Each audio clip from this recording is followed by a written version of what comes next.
Hello. Hello. Hello. Hello. Aditya, hi. Sir, yes, sir. Good evening. I hope I'm not disturbing you. No.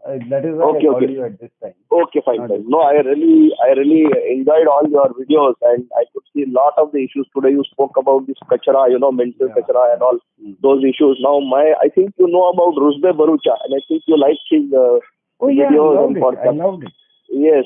So I was very inspired by his writings and teachings. And he, as you know, is a follower of Meher Baba. You may have heard of this. Meher Baba. So, he follows Meher Baba. So, I know your approach is different. Maybe, I don't know what is your perspective on spirituality. But I have found that a lot of things, techniques, what Meher Baba has given in his discourses and all about, dumping extra mental garbage. So you hand over everything to him. And I have found this very useful. Of course, it's very easy for me to say this unless you are, read his teachings or follow him, if I may say. See, okay, now I will tell you, just to right. Yes, sir. Tell me. I look at what people say. Okay, they may say they are coming from a tradition. Correct. Like Osho Rajneesh. Okay. Right. He was claiming a tradition of Hinduism. Correct. That said, I'm mostly convinced with much of what Osho Rajneesh said. Okay. Not necessary that I might approve of the way he lived or the way he used money or all those Rolls Royces. Correct. I'm not necessarily a fan of that, but I don't have to be a fan of all that he does.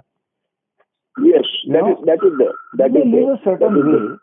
I have to look at what he is saying, whether it is logical and whether it appeals, whether it sounds like a solution or to people's pains or not.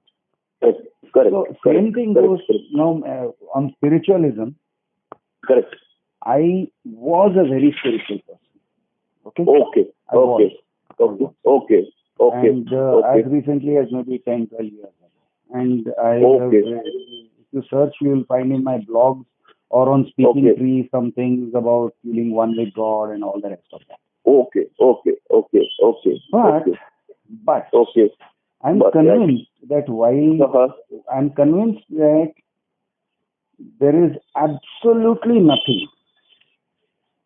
There is absolutely nothing outside the natural. So you believe that there is supernatural, not even one tiny iota, not even soul, not even Paramatma, not even Brahma, not even Allah, not even one tiny thing, not even the scope for miracle. So you believe everything is done by man and nature. That's it. Nothing. There is no consciousness. There is no consciousnness outside the human body, etc. Nothing like that. That's it. It's just you're born, you do all this, and you just die. By end of story. Exactly. Okay. So we are like a computer. Right. We are more or less a biological computer. Right. We are. An amoeba is a very simple computer. We are slightly more complicated than that, but it's not saying that we are the most complicated. There are bigger and more complicated computers than us. For example, whales might be more complicated and bigger and probably could claim to be more advanced. Or octopuses or cuttlefish, or there are so many creatures that... Correct. So we are not even the highest, but we happen to have the greatest potential to kill others. Yes. We call ourselves the greatest because we can kill the octopus and most likely the octopus can't kill it. Yes. Because of our bodies, our 2 arms and the way we can use our brain and hands and all, we can build things to kill anything. That is the reason. We are technological animals. But in the same way, so like a spider web builds a web, we build our technology. Right. We are very cerebral in that and we have great things. So not saying we are less or greater, we are another animal. Which has manifested on Earth. And we like to, it is a product of our thinking. Mostly ancient thinking and mostly unexamined thoughts, mostly unexamined beliefs. That we say, no, there is a God and we have made a God after our own image. And we say there is a soul which leaves the body and all that. Now, it is very good as a stepping stone. If you want to think of it philosophically, my way of thinking about it is, बच्चे को पहले ABC सिखाना पड़ता है. ABC सीखे वो cat mat bat rat बनाएगा. Now when you and I are talking, we are not even thinking ABC. Although absolutely. We have transcended ABC. Right. I'm not forming words in my brain based on ABC at all. Right. Correct. In the same way, if you take an ordinary man and you want him to think about something higher, he says, if you ask a very, very ordinary guy, क्या चाहिए? पैसा चाहिए. क्या चाहिए? खाना चाहिए. So he is thinking in that level. So you want him to think about philosophy, you want him to think about something higher, aspire to something better. So then you will say there is a soul, Baba, this soul is different from your body. You can teach it. It's a good, useful instrument for teaching. But having taught him, if you are still holding on to the soul and body and Allah, and then I think we are cheating.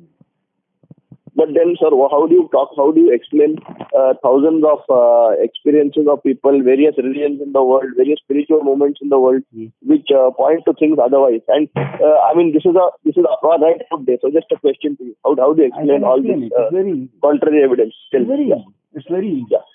First of all, there is no contrary evidence. Okay. In the sense. In fact, there is evidence to the contrary. There is evidence logically if you apply your mind. There is evidence to prove that an intelligent creator does not exist. That an intelligent, loving being, Paramatma, who wants to be known, who wants to be loved, who wants all creatures to live in harmony, does not exist. Does not exist at all. And it's very simple. It is. You can think about it very logically. If an intelligent creator were to exist, were to exist, and wants to be known and wants to be loved, his first rule would be to communicate with us. Now you may say, he communicates through the prophet. He communicates through the prophet. So one guy says he is communicated through a 1400-year-old prophet in Arabia who married a 6-year-old or a 9-year-old. So you say, one guy says that. Another guy says, no, he communicated through this Middle Eastern figure guy who was a sort of a hippie chap who said, I am a son of God, son of God, son of man, son of man. And then he got nailed to a cross. So he communicated through that. And so you have to believe in this guy getting nailed to the cross is the secret to our permanent happiness. So now this is a very stupid God. If it is a God, it would be an incredibly stupid God who communicates through all these fairy tales and storybooks. Rather than directly to you and me. And you say, God is much greater than you and me. Can I just respond? Sure. Again. So the point is, what you're saying is about his inability to communicate with the average person, means with the with you, me at a personal level. No, non-average. But then the point is, why will such large number of people forget about, there are some people who do all the rites and rituals of the religion and maybe they don't get any experience also, they just go about it like a social do kind of thing, that I can agree with. But there are also people who do get experiences, and communication is not necessarily a man coming and sitting in front of you and doing like we are talking. It could be, there are synchronicities as happen in life sometimes. I have had that experience. There are sometimes visions happen, fragrances happen, various kinds of things. Are you married? No, I am not.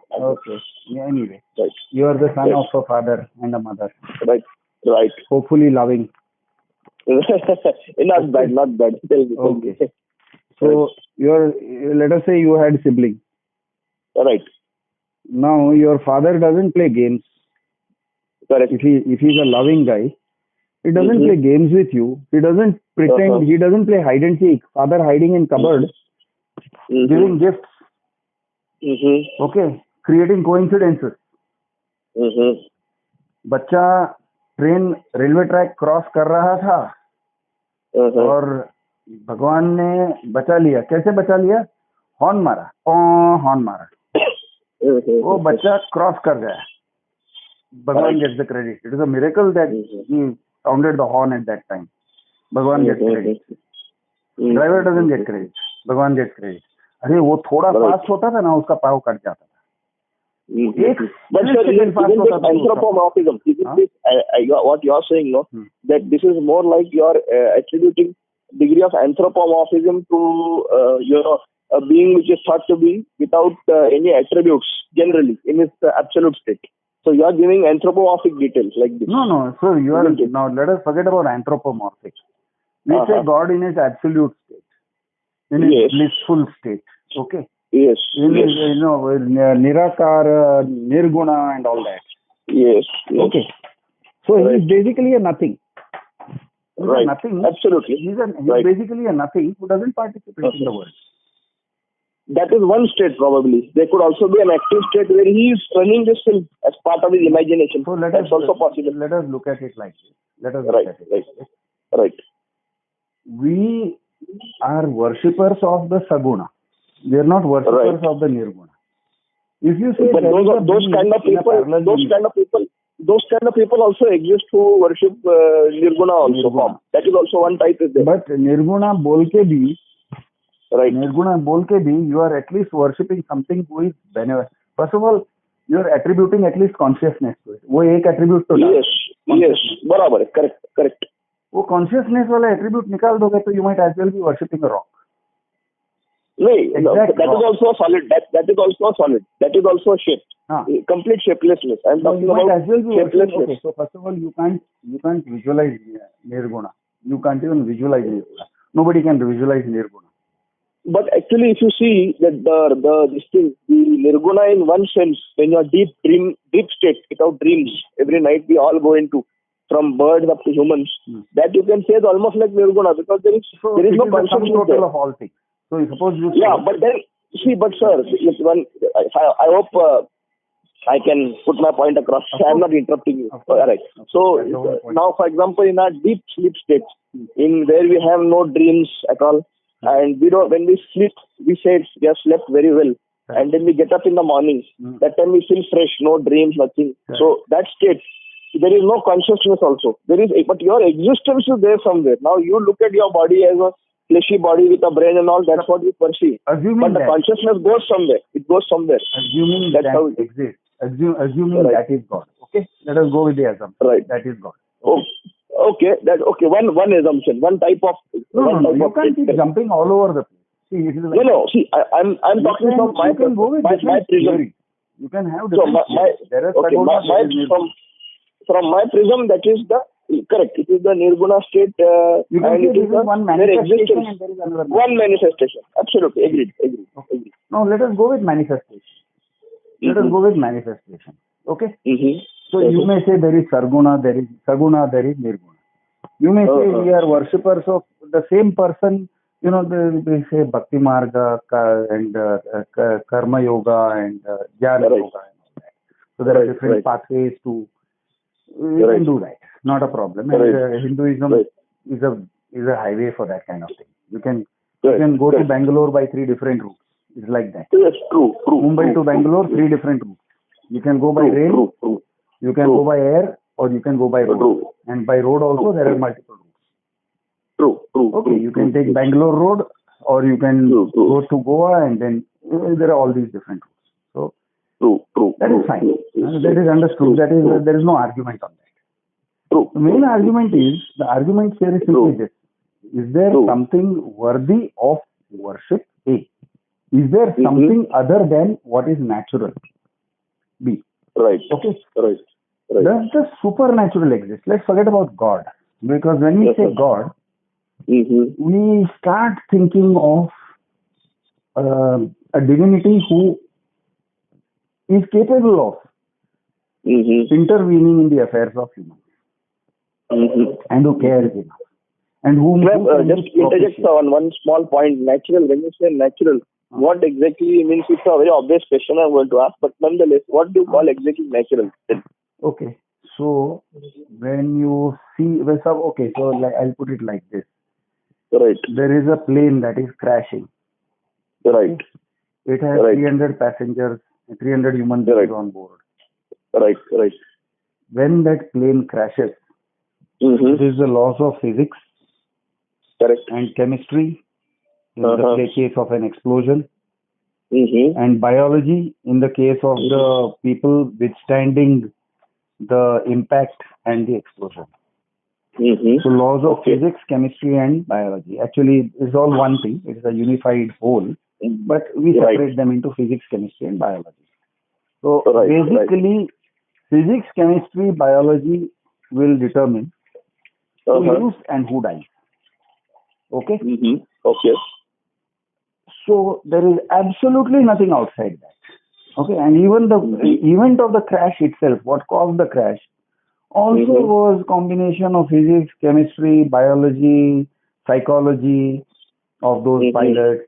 Whether they were sleepy, and just dumb luck. Just dumb luck. If he had pressed the switch a moment earlier, that plane would never have crashed. He pressed the switch one moment late, and it drove down straight into the earth. Okay, and everybody on board died. Or let us say 2 children survive for some reason, reason which will later on be called miraculous. 2 children survive out of these 3. Okay. And then people will say, oh, by a miracle, these 2 survived. Now. Okay. And people will... You will call it probability. You will call it probability. That's all. Absolutely. So if out of 100 aircraft... It is not even probability. The probability was that everybody was 100% dead. Let us say it hammered down into the earth at 1500 kilometers per hour. Okay. So if one looks at probability, 99.109 after that nobody would survive. But somehow, by a quirk, 2 persons are thrown out of that and survive. Okay. I'm giving this as an example. Right. Now people will say, oh, karma. Oh, karma. There is some reason why those 2 survived. There is some reason. There is some reason outside of physics, chemistry, biology that these 2 guys survived. These 2 kids survived. Okay. This is a miracle. Right. But sir, one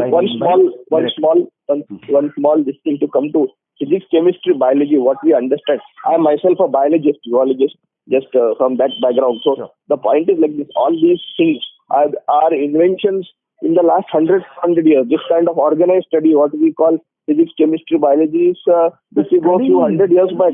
Correct. The study is... And even biology and all. Now when I started studying biology, I did my master's in parasitology and BSc in zoology. So when we were studying in the mid 2000s, they used to say that DNA in every cell is identical. From my more later on study on the subject, they found it's not so.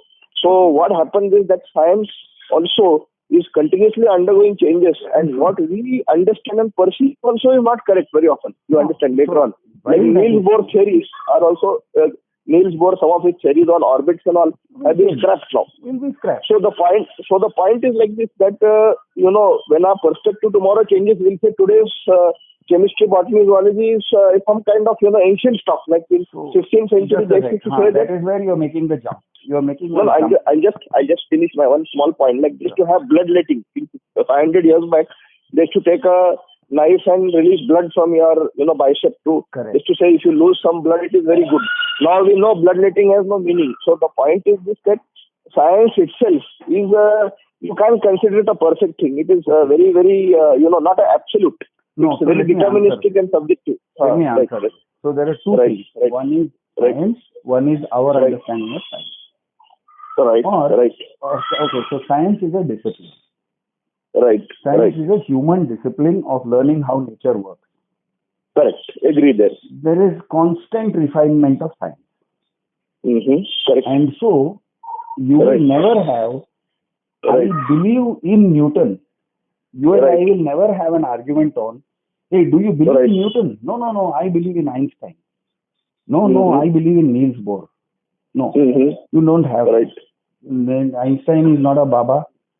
Niels Bohr is not a guru, So, and we will discard them at a moment's notice. Evidence shows that black holes are really not black holes. Finished. And the whole black hole theory or the whole Big Bang theory will be thrown overboard. And it can happen. So gravity, what is gravity?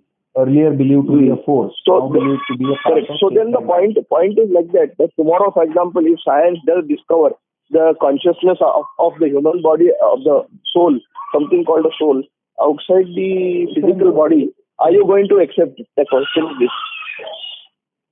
The answer is right. Science does not discover anything. Science is a process. And we subject everything to the process of scientific inquiry.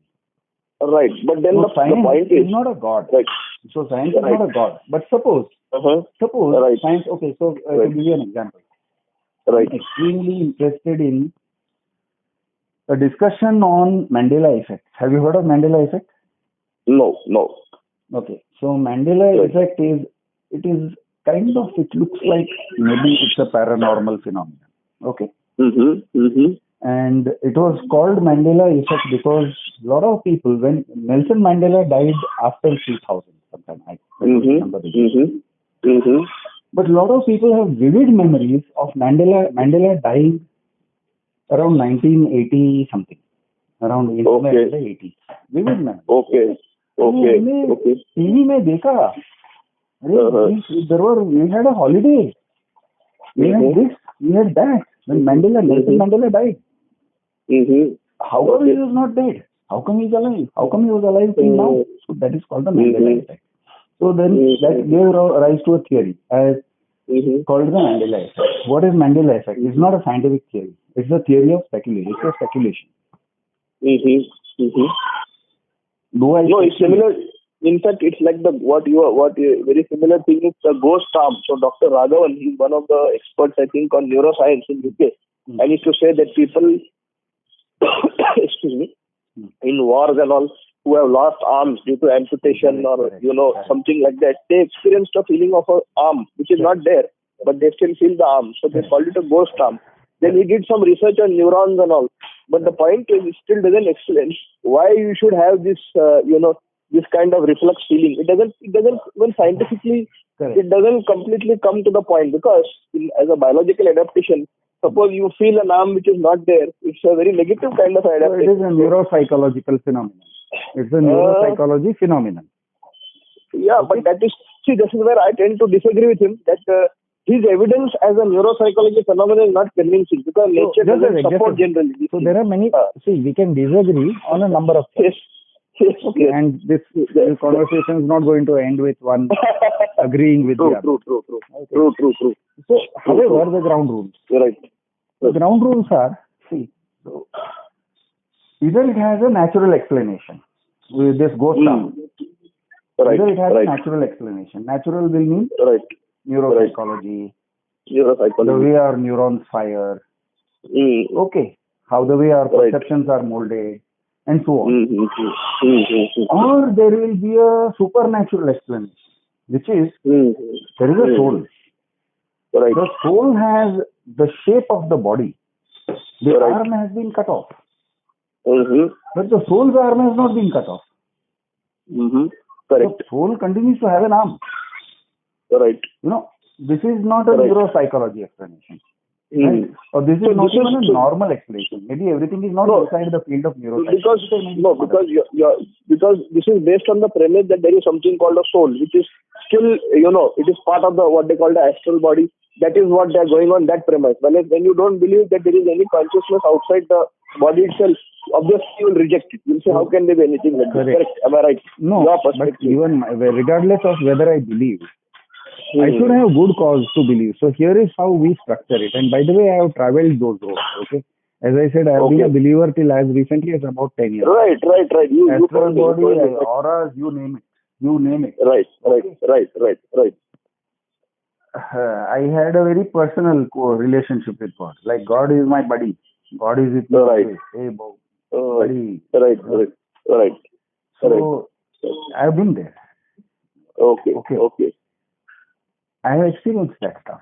Now, the thing is, you can experience things which don't exist. You can have imaginary friends. And you will feel very comforted by those imaginary friends. But what if there is what if there is a correlation? Then what is intuition and what is intuitive experience? We'll come to that. Right. So first of all, science. You said you are kind of debunking science when you think you are debunking science. No, why debunking science is, can I just give my argument on the same? Sure. So why debunk science is simple, on a very simple logic, that science is good, it's a kind of an understanding. But to say science is the ultimate understanding is like a small bottle of water saying what the ocean is or what is the infinity or nature of infinity. It's not.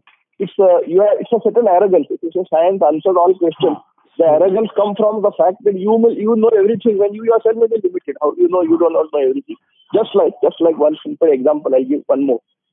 If, say, for example, people say 300, 400 years they were observing bacteria, just to say there is a demon which sits in the stomach and all these things. Nobody knew bacteria till Leeuwenhoek in 17 something discovered lenses and all. Then they were looking.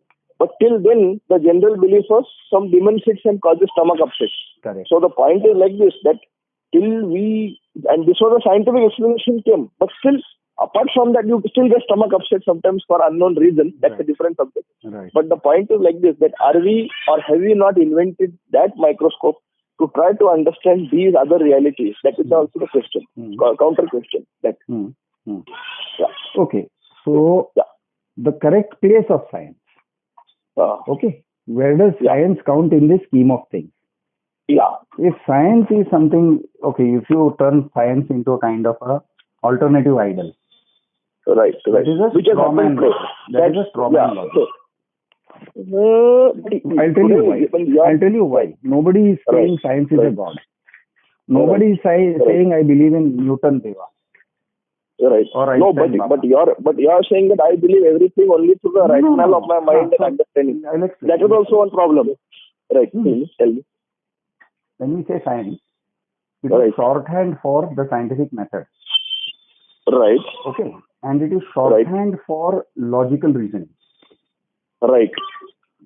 So science is not a book. You often have these, for example, Muslims saying, हमारे कुरान शरीफ में लिखा है that God created everybody from a clot of dirt or something like that, or a drop of water or something. Then Zakir Naik will say, do you know what human body is made of? It is made of 90% water. Then you will say, therefore, देखो कुरान शरीफ में कितना सही है. Right. So obviously the scientific method is completely missing. Right. No. So the point is that here is like this. Okay. Hold on. Okay. Medical certificate for what? That certificate for medical certificate for yeah, I think so. Give him a call. No? You had his number, right? Forward it to me. Okay, I will forward it to you. And one sec, hold on. Yeah, no problem, sir. No problem.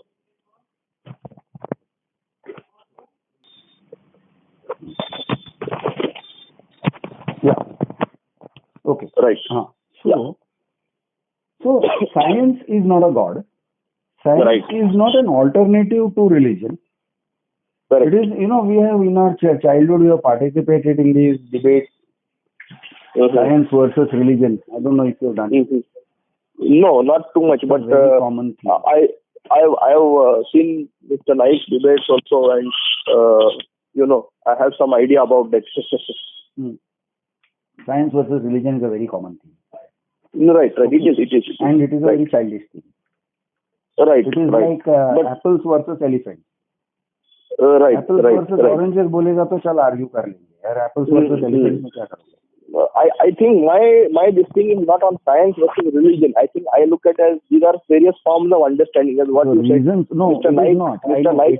But 1 minute, I just put forward what you yourself said. Sorry to interrupt. What you yourself said, that Naik quoted some things about clot and all those things, and then you yourself said that science completed that belief system. So you are agreeing that one is one kind of understanding at a more basic primitive level, and today we are getting completion from the second level with a deeper understanding with 21st century tools and all. Which is not correct. Which is a false equivalence. Okay. It is completely a false equivalence. I'll explain. Yeah. See, humans used to reason. They tried to figure things out. They said, why is there lightning? Then they said, maybe God is angry. They would figure out. People would try to do things. Somebody would say, stars are holes in the sky. The sky is basically a fabric covering the earth. Mm-hmm. So all kind of reality models were made. Mm-hmm. All kind of reality models. Most reality models would include some kind of, at some point you would have a conscious force. Mm-hmm. You start out with there is a fabric over the earth, or something like that, or they are hanging there. So you have stars will fall out when you talk about Qayamat. But what you say also on this is not completely true, because most of the ancient people in India, the Hindus, ancient Hindus, and even in the Islamic world, people have been studying astronomy, and also obviously it cannot be fabric. No, it's not. That is where I think you are wrong on the interpretation. So let's put it this way: because we were not one monolithic. There was no one. You are an Indian. I am an Indian. Correct. We are both in India. We are currently living in India. Correct. Okay. Right. So all Indians believe X or all Indians believe Y. ऐसे नहीं हो सकता है. आज भी नहीं है, कभी भी नहीं था. Correct. Okay. So there is no monolithic Arabic. There among Arabs, you would have had unscientific minded Arabs, and you would have had very scientific minded Arabs. You had very superstitious guys, and you would have had guys who said, okay, chalo la ilaha illallah bolunga, just so that I don't get beheaded. But basically, I believe in a more scientific world, or a more scientific approach. An approach where you have realistic explanations or naturalistic explanations for causes, and not some kind of mumbo jumbo, Allah miya ko chahiye tha isliye aise hua. Okay. But lot of the people, they are like Ibn Arabi, maybe you have heard, he one of the people, the great Sufi, who wrote a lot of things on astronomy, nature of existence, various things. Some astronomy things, and some of it may be true. Right. If I wrote 10,000 things, if I wrote 10,000 so the point, and 10 among them are true. Correct. Okay. Or even more. Why only 10? Yes. Maybe 5. Let's suppose I wrote 2 things and 1 is true. Correct. Okay.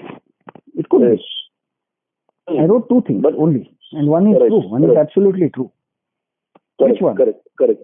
Which one is true? So the question. See, that is also. No, so also today's our knowledge, what you say, we are talking about now today's knowledge itself. Lot of things you talk about, the nature of, say, stars, earth, and all these things. That is also one kind of, if you believe today's knowledge, like what is the situation on the moon, who has planted the flag.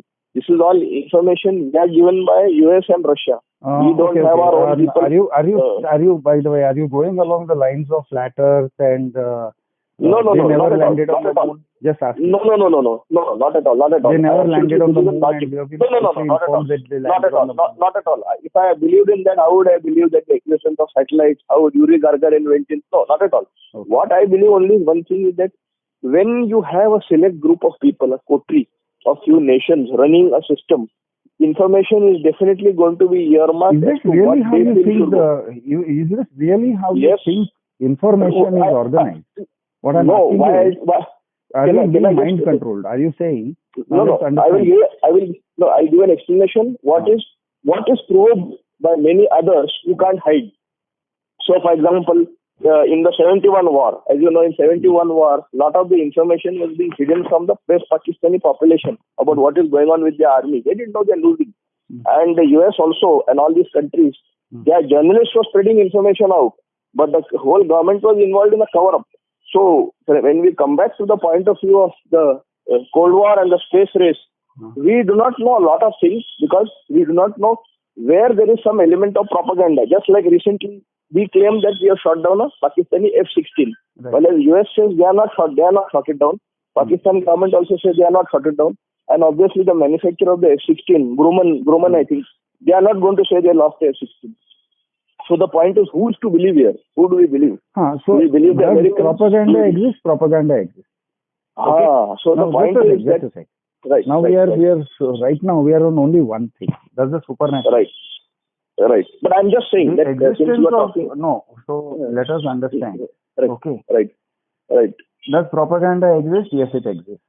Some years was 9/11 an inside job? I don't think so, but it could be. No. Okay. So it could be. Yeah, it could be. Right. Okay. Right. It can potentially be. It can be. Right. So many of these shootings, they say it was an inside job. Americans did it themselves. CIA does it. In order to achieve something, it does this thing. Okay, fine, maybe so. That doesn't make, now that doesn't debunk each and everything, you know, and say, okay, therefore God exists. Therefore supernatural exists. Right? No, point what I was saying was that these theories about, say, the knowledge of the moon, what is the nature of the chemical composition, various things. Let us assume it is false. Let us go with an assumption. No, I'm not saying it's false. No, let me make an assumption. Let us make an assumption. What I'm trying to say is that what information we have, like say for example, if we say the moon is absolutely a sphere, but later on information will come out it's not a sphere. Actually, it's got pockets of, it's got a surface which is eddies and dales. So what happens is, lot of the information on science is actually perspective, what you see, and then what you put together and present. Just like virus. Let us assume for a moment. Let us assume for a moment that everything that we have been taught about gravity and gravity being a warp of space-time rather than a force and all that is false. Okay? Is completely false. Let us assume it for the moment. Does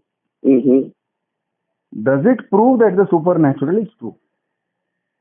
No, it doesn't prove that is also true or not. But it also shows our knowledge is imperfect. Hang on. Our knowledge is imperfect. Knowledge by its very nature is imperfect. Knowledge is always imperfect. Does it mean that perfect knowledge exists in the Upanishad?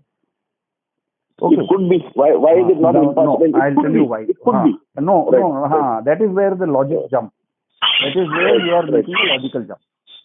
Okay. You are making a logical jump which goes something like this. Western science is imperfect. It is Western science. It is not our Rishi Muni sitting with their top knot, sitting under a banyan tree meditating. Okay. It is these guys in laboratories, Marie Curie. Okay. It is these guys. Okay. So I am going to distrust them a little bit, and I'm going to trust my guys sitting under the tree a little bit more, singing Om and exploring the universe. And I'm going to trust that they could sit there on their ass and they could teleport and they would get visions and they would go, they would fly to Mars and Venus and all these places. I'm going to believe that, but I'm not going to believe Madame Curie doing the research with radium. Okay. And Praveen Mohan says, look at the, have you seen Praveen Mohan videos? You must have.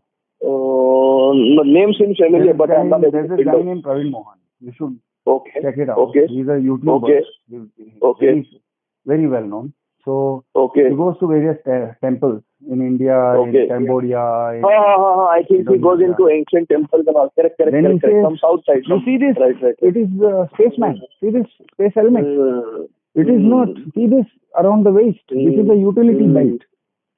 This is not ornament. This is utility. There I agree with you. That is extrapolation. There I will agree with you. That's extrapolation. So there is extrapolation. But having said that. Just a second.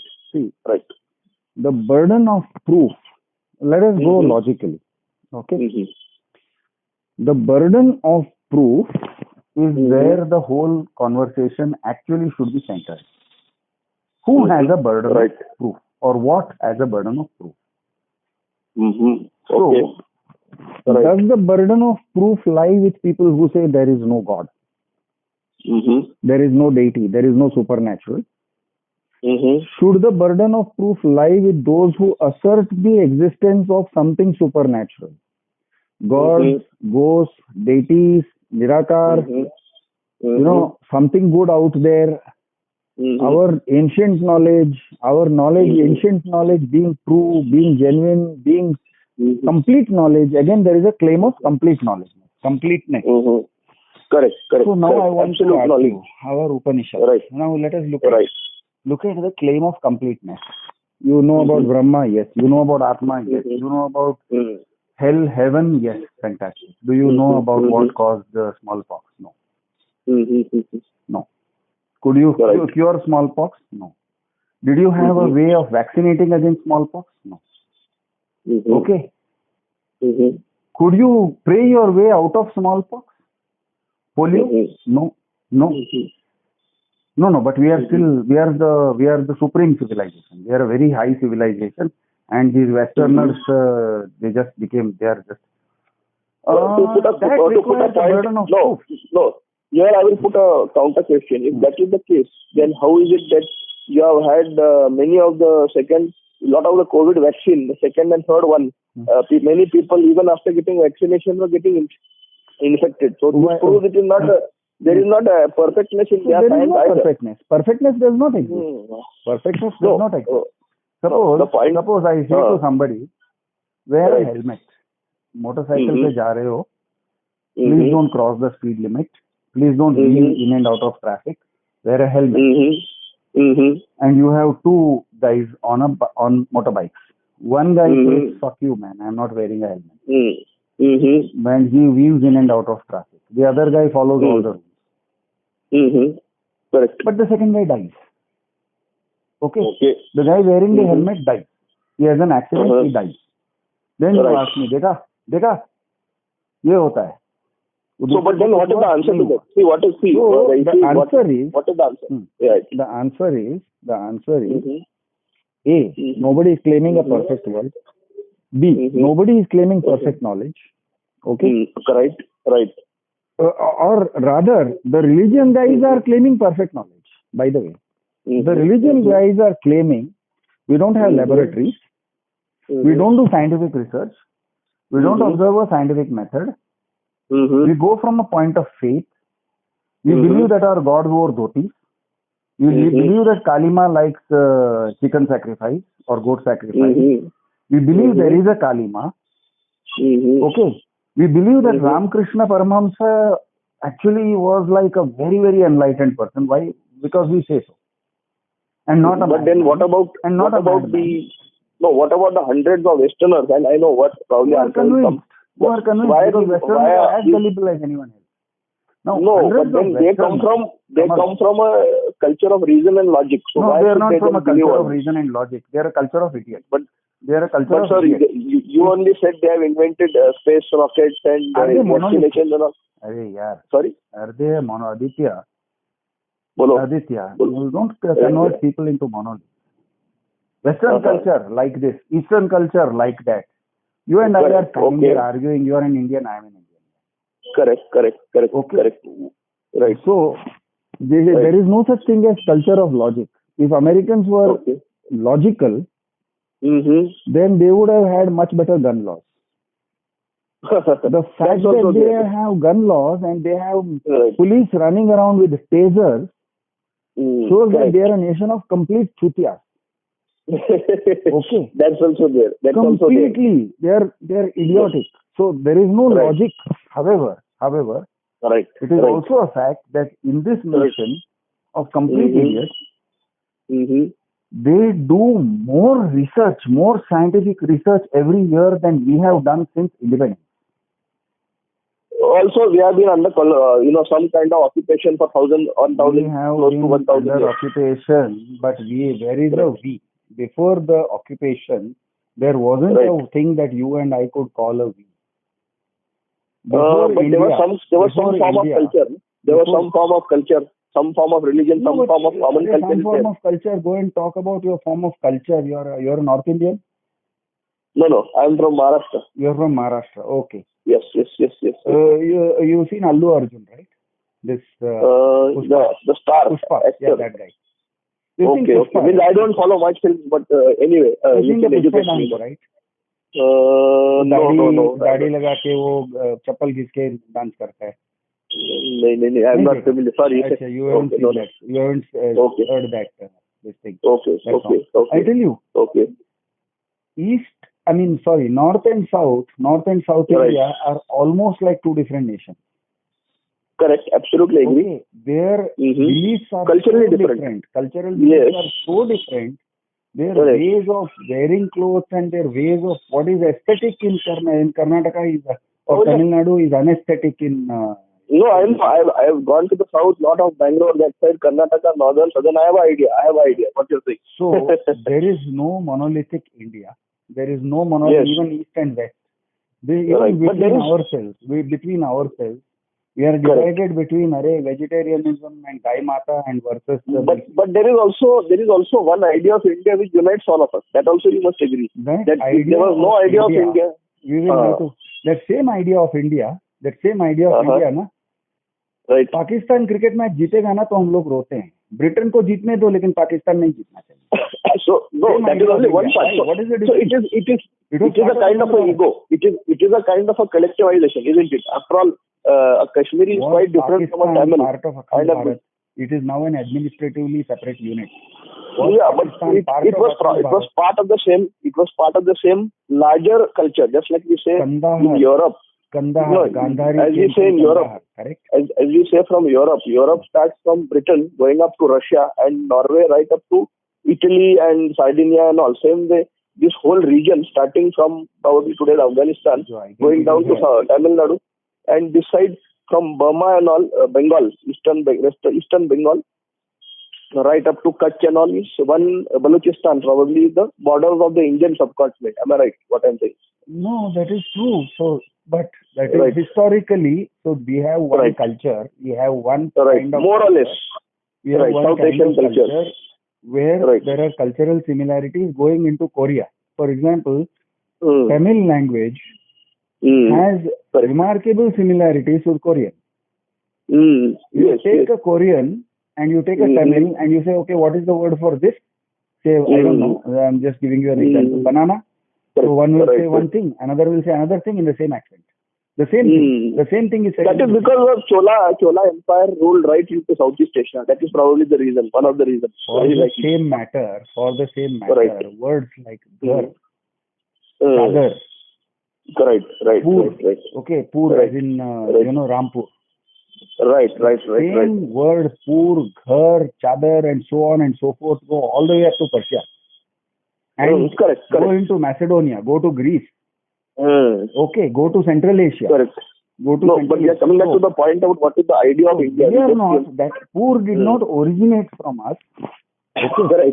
There has always been a constant migration. There has always been a migration, an ongoing migration of people, and it has not stopped. And the idea of India and Indians is very fluid. When Kamala Harris never set foot in India, there are no India connections whatsoever. But Kamala Harris, and we say, Kamala Harris, our Kamala Harris.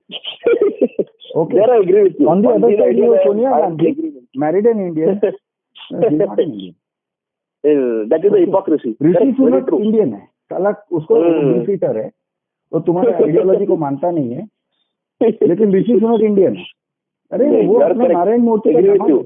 100%.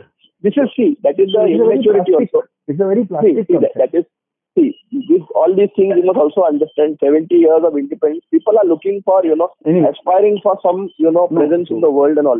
So let us not digress. The main point is let us not digress. Right.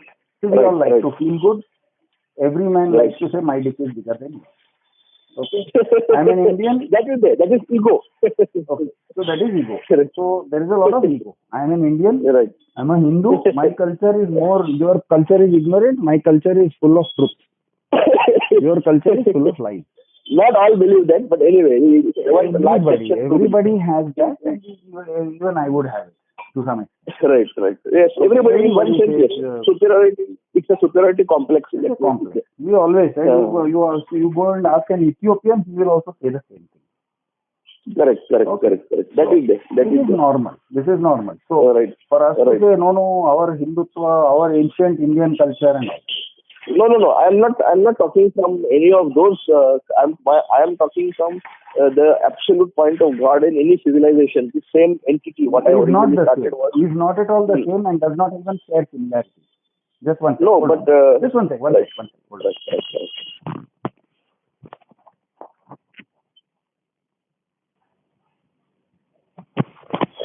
Yeah, sorry. Yeah. So the concept of this same entity, at least in the major religions of the world. Major religions means Buddhism. Nothing is same. Nothing is same. No, in absolute terms, if you look at it in absolute terms, everybody is pointing at that same formless state. No. That's a cliche and that's a belief. Allah tero naam, Ishwar tero naam and all that. Right. Nothing is that. So you don't believe that the unitary state, everybody is pointing to ideally one and the same. Everybody is pointing at something supernatural. Everybody likes to believe. Everybody likes to believe in something that is different. But one guy likes human sacrifice. One guy is God likes human sacrifice. One guy is God likes goat sacrifice. Another guy is God says no, don't touch any living thing. Don't cause pain. Okay. Correct. One guy is God likes nanga nach. Another guy is God says no, ऐसा कुछ नहीं करने का, अश्लील हरकत मत करो. One guy is God says blowjobs are good. Another guy is God says नहीं, that is dirty. God doesn't like putting ding dongs. One person's ding dong should not go into another person's mouth. So one guy is God says, it really matters. No, but where you put your ding dong matters. God of the universe. No, but God of the universe. Look at the absurdity. God of the universe. That is not. What is mentioned. That is a very different thing. That concept what he is talking about is union which produces the whole universe. Very different. It's symbolic. It's just like people talking about the average cow and the cosmic cow. Two different concepts. They're concepts. But cosmic cow is not equal to your cow on the street. No, you have God. You have gods who demand human sacrifice on one side. Abrahamic God, Old Testament God, absolutely was a glutton for foreskin. इसको foreskin का बहुत पता नहीं क्यों इतना appetite था. क्या soup बना के पीता था या क्या था मालूम नहीं. Read the story of Samson and think of how many foreskins he is supposed to have cut off. Why foreskins? I don't understand. Okay. No. Very messy job. Right. Whole dick cut करेगा तो बात अलग है. Foreskin.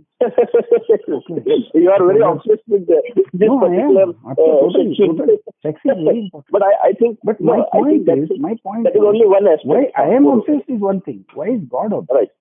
The God of the universe, who has made everything from amoeba and viruses on one side. Okay. Micro से लेके macro तक सब कुछ बनाया. But what if he wants to experience all these things? Suppose urine नापाक लगता है. उसको urine नहीं, but suppose you view the whole universe as an entertainment show where he has created this and he is experiencing it through each one of us every day. How do you say? Look at that. You can look at it. You can look at it you can look at it in any different way. You can superimpose any fantasy. So the point is like I have done that. I have fantasized. No, you look at this as you are looking at this as some kind of negative thing. When actually what we look at these particular things, private organs and all, with there is a negative kind of association because of the concept of shame. No. But say if you walk nude on the street. If you walk nude on the street, you will not try that. So there is a concept of shame which we hide these things and whatever. That is a system. That is a culture you call it. Now nobody told you should dress fully, but you do for some reason. But then I'll ask you a question. Because वो culture है उधर. But suppose if you were to walk in, you live in Mumbai or somewhere naked on the streets, I don't think it will. Will you do it? Walk naked on the street here. Sorry? Digambar Jains. That's a different thing. That is again. The point is, will one do it at a personal level to test the concept? We have societal restrictions. So the point is that we do. These are societal restrictions. These are societal. Each society and each context and each time. That's what I'm saying. Right. But that is not religious. It has nothing to do with God. Whether a woman wears a miniskirt or a sari has nothing to do with God. Should have nothing to do with God. It should not have. But the thing is that is come from text, scriptures and all. The origin of all this is from there. See, you will agree. Whatever structure, I'll put it like right. I'll put it like this. Let me sort of sum it up in a way. Right. If you want to leave things open for interpretation, supernatural happens, everything goes. Zakir Naik कुछ बोलेगा, जगी वासुदेव कुछ और बोलेगा, ठीक है, correct, and कोई Christian preacher कुछ और बोलेगा, right. You are leaving things open for interpretation. This is supernatural exists.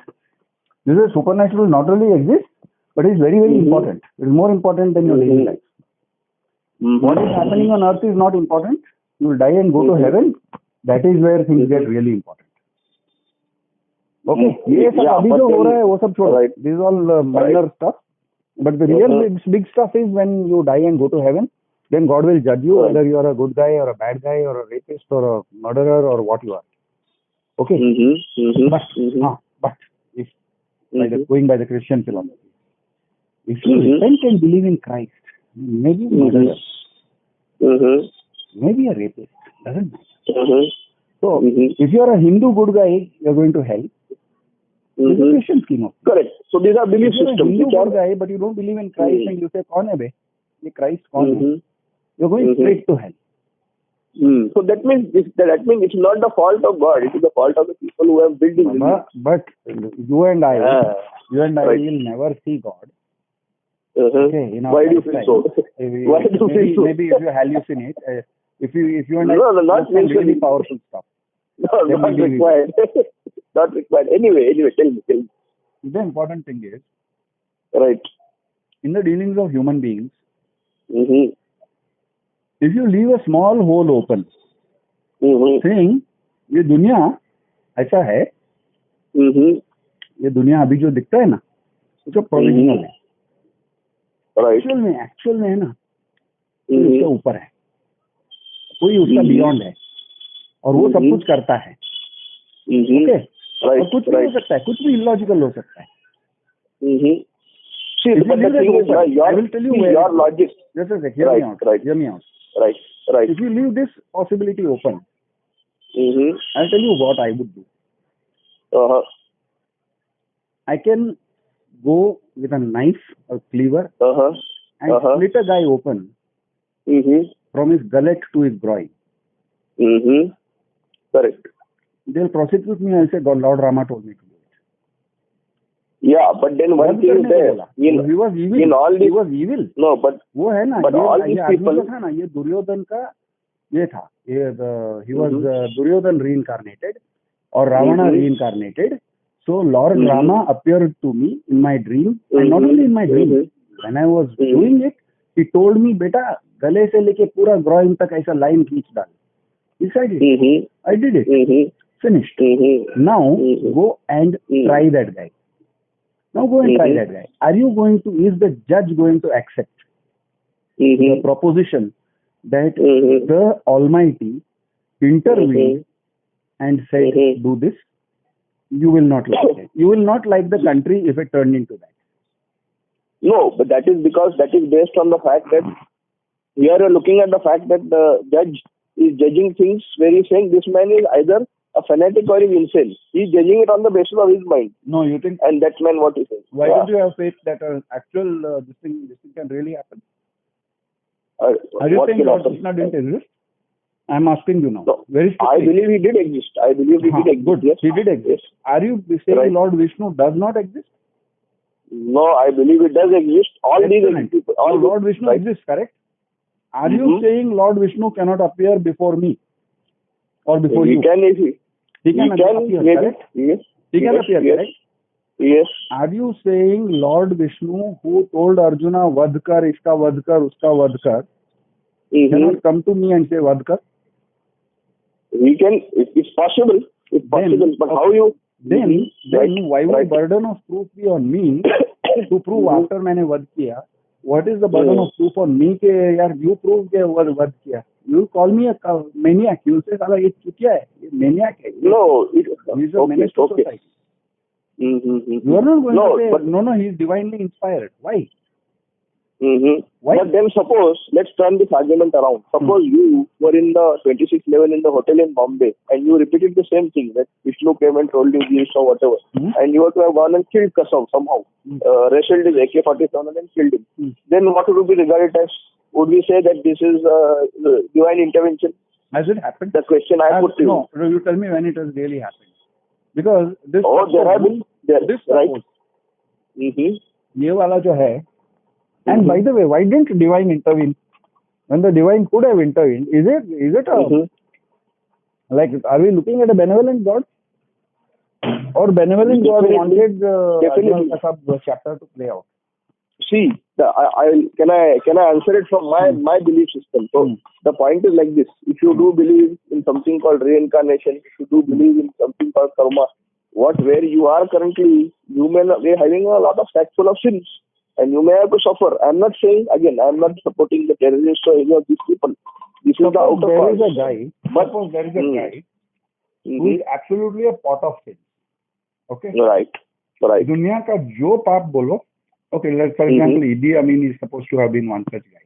Yes, true. एकदम गंदा आदमी, बच्चों को कुक करके खाता था and so on. You think of it, he's done it, supposedly. I don't know whether it's American propaganda or what. But let us go with the story. Suppose he has done it. Now, he's in India. He's an Indian. Can you think of a scenario where someone says, "Acha, मैंने उसको murder कर दिया because the Lord Rama appeared before me and I am only divine intervention. I am a hand of God."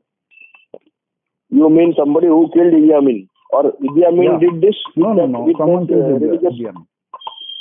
So if somebody were to do this, you mean will people believe him? Who said this? No. Who said I have got divine It's an acceptable argument. Suppose Idi Amin manifests here. Let's say Kamsa. So what did Kamsa do? Among other things, he smashed to death 7 infants. So suppose there is one guy who goes and smashes to death 7 infants. वो अभी तुम्हारे और मेरे बीच में खड़ा है. Correct. Chris finds a knife and basically does his thing. Okay. I'm being tried.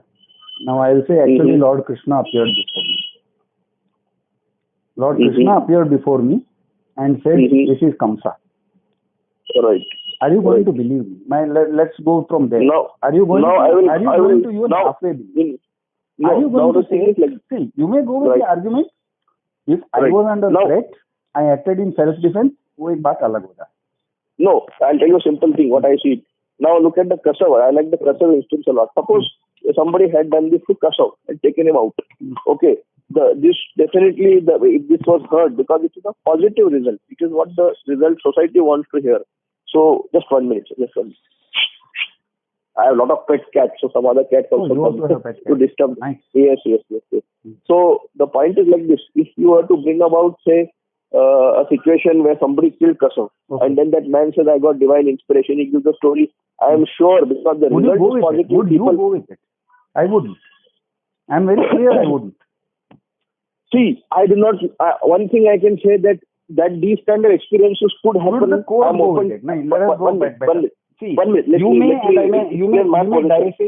deify him. I may demonize him. No, I'll just finish. I'm not deifying him. No, I'm not deifying him or demonizing him. I'm saying that I will say it could be. I will examine. Is this man brave generally? What has his profession been? So I will use logic first. I will see what profession did he do. Did he have any psychopathic tendencies? What are his listing? How do you examine a person's psychopathic tendencies? Yesterday he could have had a drug injection which gave him psychopathy. Okay. So that means that we can examine from science. We can take his blood samples. You're going to judge. So you're going to judge the man who claims he's been spoken to by Krishna, Lord Krishna. Okay. You're going to preside in judgment over a guy who is divinely inspired? 1 second. So we check out first. Okay, he killed Kasav. Was he part of this whole gang?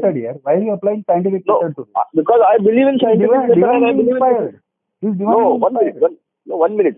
First you look at, can science be ruled out? You try all the scientific tools.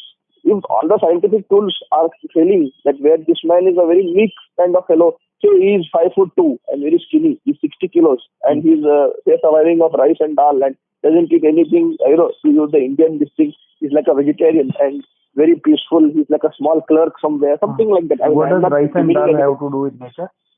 No, what I'm trying to say is, I'm putting Indian, typical Indian logic on this. So he's a very peaceful, very meek kind of an individual in the Indian scheme of things, as portrayed in the. So he was a Jain. Let us say he was a Jain. Let us further say he was a Jain Muni. Chalo. Further, usko become a Jain Muni bana. Yes. Then this guy went and killed now, yes. Now, for example, then you will believe that it is no. I will still not believe. I will come to the point that, one very important point, that a person who is by no means beats all normal expectations of behavior, etc., how will he behave like this? So, I will be open to the belief. Let me put it this way. I will be open to the belief that there could be some larger reason, which you use the word, your favorite word is supernatural. You don't use supernatural so much, but I will say, well, it could be supernatural or God or something. Would you like the court system to apply the same logic?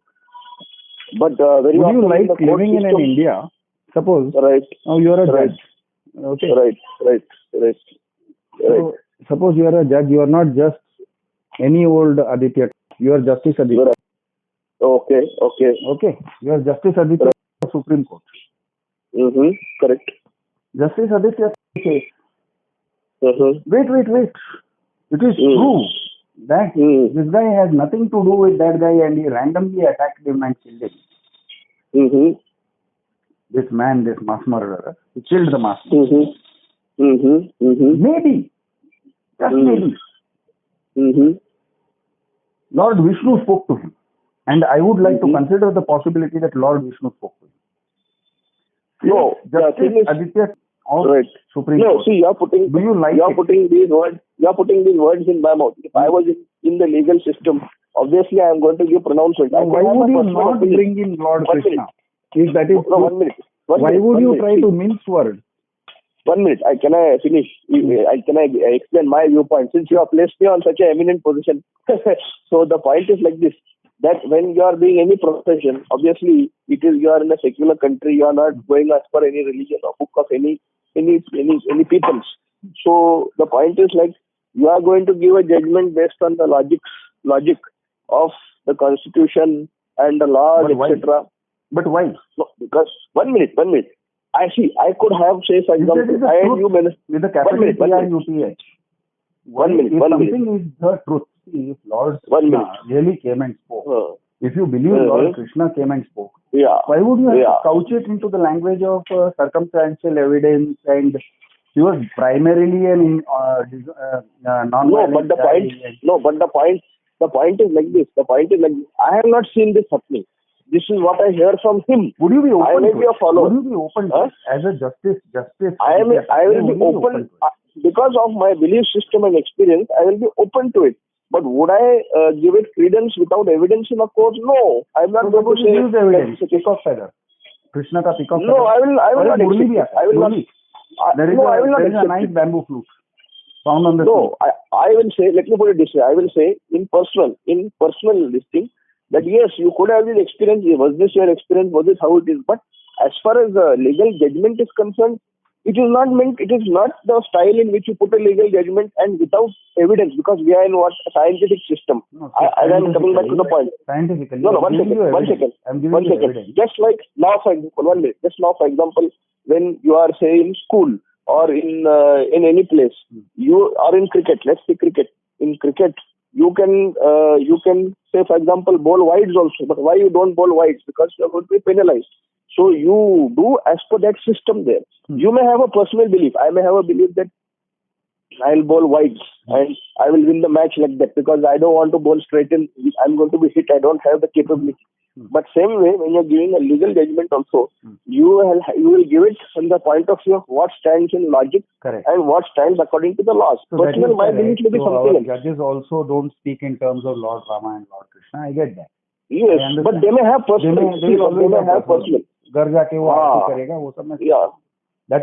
the question is, but what will be the general public reaction? This section of the public definitely, because the result is the way they want it. So if this man says, yes, he appeared in my dream and I killed the man, a large number of people in India today and all, some places and some of the right-wing channels, they will put this up saying that, well, there is a spiritual basis to this man's killing. It will happen. But if the opposite were to happen, if the dark forces win, so-called dark forces, then nobody is going to pay attention to it, because the result is not going in your... Am I right? Okay. Let me put it this way. So you said the popular belief, you will go with it, is it? No, I am not saying. I am not going by popular belief. I am saying people will support nobody likes it. Suppose, okay. No. Suppose, Right. now you are assuming Lord Krishna. I am also assuming Lord Krishna because we have orientation towards Sanskrit as the language of the gods and Hinduism as the cultural milieu of the gods. Okay. Suppose there isn't a Lord Shankara and Lord Krishna and Lord Vishnu and all. Suppose there is a Lord Ogambo and a Lord Mogambo. Okay. Let us assume it is Nigerian, and it turns out after we die we find out साला God तो Nigerian था और उधर वो लोगों ने Ogambo Mogambo सोचा था वो सही था. Okay. And he turns up in a grass skirt. He doesn't wear dhoti. He doesn't wear a crown. He doesn't have a Sudarshan Chakra. He holds a pig's head in his hand. Okay, and basically hammers things to death with his pig's head. He's a magic pig. So, but then that. So that is so. The point is, if somebody does believe that, yes, obviously people are. So now, my point is, so now this guy who killed this this criminal, this terrible criminal, जिसका वध किया उसने. He says Lord Krishna नहीं आया, Lord Ogambo आया. और Lord ओगैम्बो यहाँ पे उसका पिग्स हेड छोड़ के भी गया. ये लो पिग्स हेड, ये लो उसका wild. So the thing is, Nigerian. The thing is, so if the thing is like this, now, if the result suits, if the justice system, like justice of two types, social justice and justice also. Wait. Are you saying so mob lynching is social justice, correct? No. Mob lynching is always social justice. No. I'm not talking about those things. I'm talking about specifically what is laws. Laws have come from. Next one, there was a book by Amartya Sen. I am not going into depth. Would you like a legal system? I would ask you a very simple question.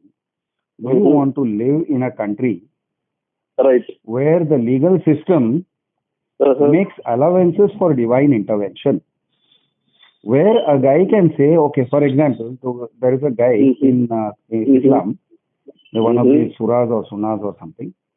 होगा अभी मुझे भी ठीक से याद नहीं सूरा होगा या सुना होगा. क्या है कि one guy, you may be familiar with this story. One guy was married to a slave woman belonging to him. He had married. He had children by her, and further she was pregnant by him. Okay. One night he basically knifes her in the stomach, killing her, and this happened at the time of Prophet Muhammad. In the existence of Prophet Muhammad, lifetime of Prophet Muhammad. Okay. So he basically knifes her in the stomach, baby dies, unborn child dies, and mother dies. This guy is brought to Prophet Muhammad. Prophet Muhammad says, what happened? This guy says to the Rasul that she was continuously speaking against you. Prophet, she was speaking against you. I told her, by Allah, if you do that, I will kill you. She continued to speak against you.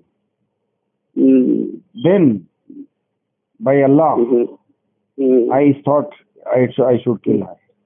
So I stabbed her in the stomach and she is dead. Okay. Now she is not there to tell the truth. She is not there to portray the fact. Okay. Prophet Muhammad very conveniently says, this man has no crime.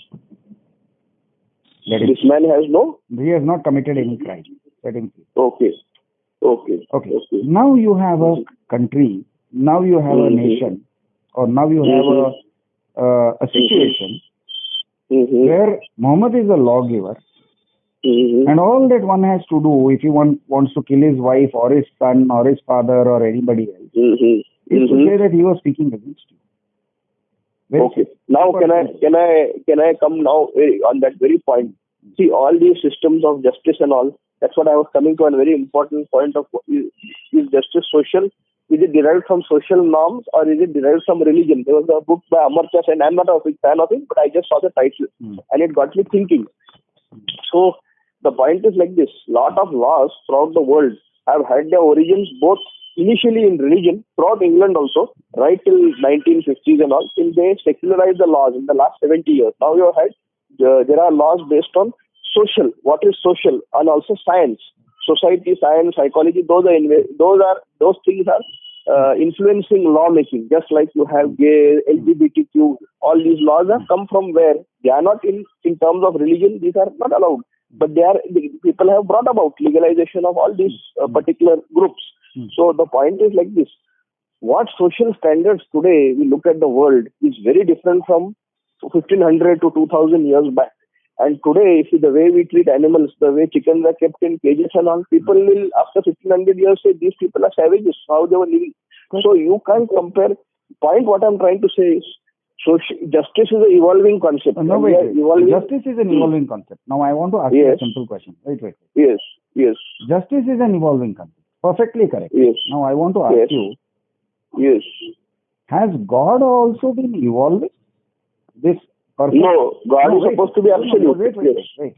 Correct. Back in the Bible, you have entire verses given to how to have slaves. Which slaves must be released? Which slaves must be kept? Which slaves must be paid for? How much you may beat the slaves?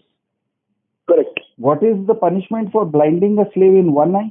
What is the punishment for breaking one tooth? Okay. Correct. So how to keep slaves is in the Bible. Correct. Now, question arises: is slavery ethical? Is it moral? Either you say yes or you say no. You say no. Now I will. Now just a second. Yes. Just one second. Okay. Yeah. It is not moral. Right. If it is not moral, then God gave Abraham the so-called 10 commandments. Suppose as he gave Abraham walks up a hill, comes down with 10 commandments. Okay. Let us assume it is historical for the time being, and that all this actually happened. And let us assume that there really was a God who got into all this. 10 commandments. Correct. God did not say, thou shalt not keep slaves, thou shalt release the slaves. He did not say that. Okay. So it was not moral, but remarkably and amazingly, at that time, according to the mores of the time, God was silent about that. God chooses to be diplomatic. But God doesn't choose to be diplomatic on other things. Thou shalt not work on Sabbath day. People have been stoned to death for the punishment for working on Sunday is stoning to death. And people get stoned to death. So, stoning to death for working on a Sunday, for clearing sticks from the yard or for cutting the grass, on Sunday, or for thou shalt not worship some other god, etc.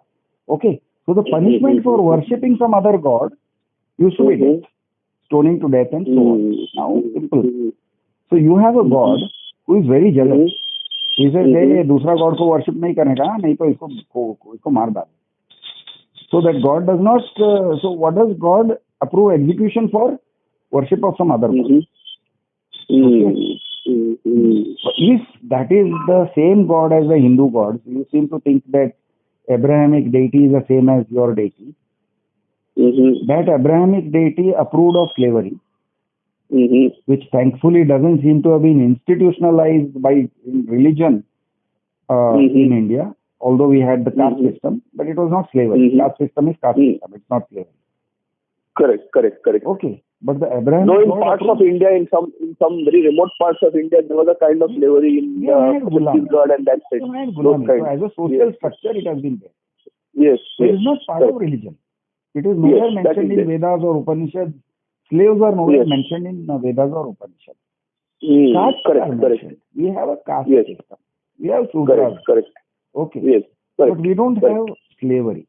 Okay. True. Abrahamic God mentions slavery and how to keep slaves, and if you have a Jew as a slave, then what you shall do, and if you don't have a Jew as a slave and it is from the Gentiles who are non-Jews, then how you should keep them. And if your Jew marries and has children, then what are your rights, and so on and so forth. Okay, so how to keep a slave? Guidebook by God. Okay, by Abrahamic Old Testament God. Hey, it exists. Now, same Old Testament God. Now you are saying the same Old Testament God is basically Allah Tero Naam, Ishwar Tero Naam, and Isaiah Tero Naam, Yeshua Tero Naam.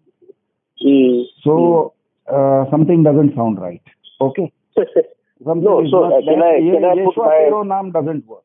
So then you have to come down to, okay, I don't so basically your main this thing comes to with regards to the Abrahamic texts and the interpretation. That is where your main complaints arise. It is not interpretation. Yeah, because you said, you mentioned some of the verses and all. Some Raj, you mentioned, like you said, how people are going for justice and all. Just a minute. So on. My point is very simple. Yes. Again, coming back to this thing.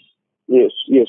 In the name of God, in the name of the supernatural deity who supposedly have divine qualities, great barbarism has been carried out. In the name of the supernatural. But I come back to the point now of now the current law. Is whether supernatural exists. No, now I'm coming to the point because you focused. I'm saying supernatural exists. I'm saying people have made these laws. Those laws were the time when that was socially acceptable. Now, for example, that was socially acceptable. One minute. Now, for example, you have chickens. You have seen in chicken shops how they. No, I got that part. I understood that part. Now you see dogs also considered barbaric. But my very barbaric. Not only that, many things. We have many things like how in India we laborers, so-called servants, all these people are very badly treated. Actually, if we go into the details, we'll see there is a lot of inequality. Even if you are a poor person, there is always inequality. I'm coming to the very important point. Now, say for example, we go 1500 years from now, the way so-called people, the oppressed sections and animals and many other things are treated. In 1500 years, you may have nothing like horse riding, nothing like anybody slaving for you, no labor, nothing. And people will say, what kind of people these people were?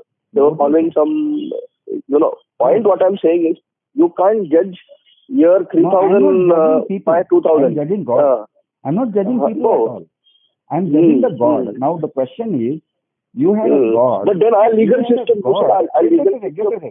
You had a God that approved sati. You had a God that approved sati. You had a God that approved devdasis. Okay. Correct. You had a God or gods. You have had deities who wanted animal sacrifice, and we even have deities who want human sacrifice. But then what is anti-God? You see anti-God also like communism. What has communism done? Murdered millions of people. Stalin, Mao, what has it done? Stalin, Mao, now you are making them. Now you are inventing what I'm shit. saying. Now you are inventing shit. How do you say that? That's anti-God. Now you have gone to inventing shit. Now you are doing this Western propaganda thing. No, find what I'm saying is Stalin, Mao, also, they are the very devil. Mao is some devil. No, but then you said, what I'm saying is you said that there is nothing like God, so how they can be devil? They are also people only. They also got social justice. Stalin is devil nor Mao is devil. But you call him devil. One moment. Right, now you have gone down to gods and devils and gods and anti-gods and gods and antichrist. No, because these people didn't believe and they got a lot of social justice for their people. If you see the positive aspects, Russia became a superpower under Stalin. They got the atom bomb. Their people got great development and prestige in the world. The Soviet Union rose as a power. China also rose under the back of communism. All anti-God forces. Communism is antichrist or anti-religion, or what are you saying? What do you feel? It is anti-religion, communism. Because there is now, you are talking about propaganda. No, I'm talking about communism. Do you know something called Yes. What is McCarthyism's central driving propaganda? So basically, McCarthyism my understanding of McCarthyism was that there was a fear of the Americans that communists had penetrated the system, elite circles, and basically film industry in US. McCarthyism was to pull out these people. They demonize the believers of a doctrine. Right. Now, what is communism? Communism is a political doctrine. Like capitalism is a political doctrine. There can be various political doctrines. Okay. Correct. Maoism is a political doctrine. Hmm. There can be I any agree. number of isms which would be a political doctrine. You can add a ism to it and it becomes a political doctrine. Okay. A doctrine, and it is, by the way, a political doctrine. Now, you say communist versus. So, if you go into communism is equal to no gods. Okay. We'll take up your France plus no gods. No, what is your take on it? Do you think communist? No, what I'm saying is capitalism is equal to capitalism plus churches. Not necessarily. For example, American capitalism was not actually. It was more to do with the end product of Western imperialism, which got condensed into this form of capitalist ideology, free market, etc. A lot of it was in a response to communism. Hold on. Yes. Yeah, sorry. Yeah, so basically my understanding of Western capitalism, specifically American capitalism, is it is basically the end of the empire, British Empire, and to a certain extent the limited American empire. After the end and the rise of communism, the US decided how to counter communism because they feared it coming to their country. So they came up with free markets. Then they got people who are into religion, because religion obviously was on the opposition scale to communism. So they encouraged religion. So even American capitalism truly is not religious. They co-opted outer denominational religion. People who are outwardly religious, they encourage the church in South America, etc. As allies and partners to stop specifically Russian communism specifically, and then after 1971, after the Sino-Soviet split, Russian communist expansion. That is my understanding. Okay. So let us do one thing. Yeah. Don't use. We'll keep it to supernatural. Okay. Let us not go to. There is a god and then there is an anti-god. There is a demon. Okay. There is a demon. Okay. We can keep complicating it. Then we can say Ganas. Then there are Ganas. Then there are the slaves of demons. Okay. Correct. So we can keep complicating it and having all the fun. Then there are ghosts. Then there are jinns. No, but you were quite upset when I criticized the communists. So I think no. I'll tell you why I'm upset while you criticize the communists. I'll tell you why. Because I smell from that point onwards a conflating of two things: an economic doctrine. And if you're asking me, am I communist? Okay, let me answer that. No, I don't. I believe that the laborer, the common man, the small guy, has a primacy of place, and that primacy of place has been taken from him. Okay, true. Even I agree with this. And I believe that intervention is needed to restore the primacy of his place. Okay? That also I agree with. Now, but the point is, when we say we the people of India, we the people of India give unto ourselves this constitution, and correct. We the people of India have been cast into the background, and what you now have is we the corporates of India ruling India. True. That's we the people of India being we the actual people of India being slaves. We don't have East India Company. True. But we have a phenomenon where there is an economic form of slavery. Earlier, we were a socialist republic. We were a welfare state. Now the welfare state has been thrown to the dogs. Okay. True. I agree with you.